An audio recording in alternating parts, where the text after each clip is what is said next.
most important thing that you need to judge a person by as far as seduction is how vulnerable they are. And I don't mean that in a negative sense of how you can torture them and make them do whatever you want.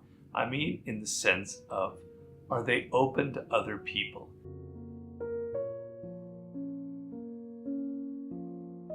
You know, the art of seduction is like a language, right? You're learning a language that I'm trying to teach you in that book.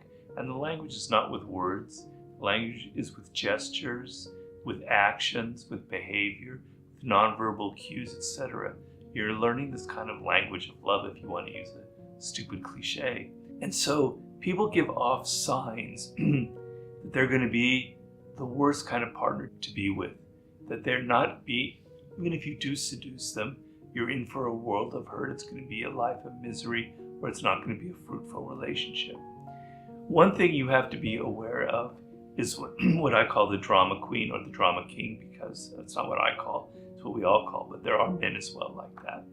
And I have a chapter in the 48 Laws of Power on infection. People who are overly dramatic. They appear very exciting to you. Wow, this woman is kind of crazy. She's got all these weird ideas. She dresses all this way. Oh, this guy, he's all over the place. Very exciting, very interesting. A relationship with them will be lots of fun. No, they're a raging narcissist who loves stirring up all kinds of needless drama around them. And once you get involved in a relationship, if you do seduce them, they're going to be constantly churning. They're going to get your emotions entangled with them like little hooks inside of you. You're going to be bleeding from them. And then they're going to like pull away, and then you're going to think like, oh, it's okay. And the hooks get inside of you again and again. And years go by and you can't get away from them. And you just get sucked into their dynamic. So people who appear to be so dramatic and exciting can often be a nightmare. They're not always, so you have to kind of read the signs and look at their history and the patterns of breakups and how they've always had like short-lived relationships. The other thing you want to look for is generosity. So if someone, this has traditionally been what women would criticize of men, but you know, we're in a new world now. But if a man or a woman can't pay for themselves, don't want to spend money on you, won't go an extra mile and put a little more, spend for a dinner or something that shows somebody who's kind of closed inside. How people are with money reveals who they are with character. You want a generous spirit and a generous soul, someone who's kind of open, etc. People who are very preachy and moralizing, who are always sort of saying, what's wrong with the world? What's wrong with you? You need to change this. Wow, are they awful? They're the worst kind of person you want to be with. I call them the moralizer. And in The Art of Seduction, I very highly recommend you read the chapter on what I call the anti-seducer, the person who won't seduce you. In fact, they will end up repulsing you. They have the opposite power. And that's one of the characteristics: lack of generosity, moralizing, etc. Those are some of the qualities. The most important thing that you need to judge a person by as far as seduction is how vulnerable they are.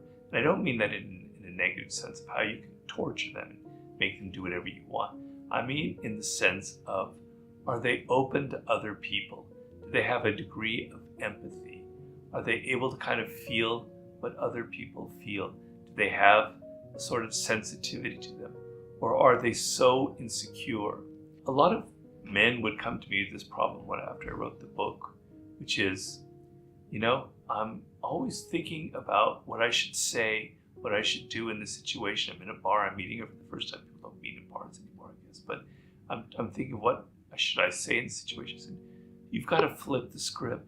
You've got to stop thinking of yourself, about your insecurities, about what you must do, about what you must say, about your behavior, about how you look, and you must focus on the other person, on what they want, what they need, and what their world is like, and what their spirit is like. I call it Enter Their Spirit, which is one of the chapters in The Art of Seduction. So people who are kind of so insecure that they are constantly talking about themselves and nervousness, they're constantly repeating things about their life, and they can't really direct attention. You don't feel that they're open to you. It's all like closed there. That's a very bad sign. You want to sense that you can affect them emotionally and that they can affect you.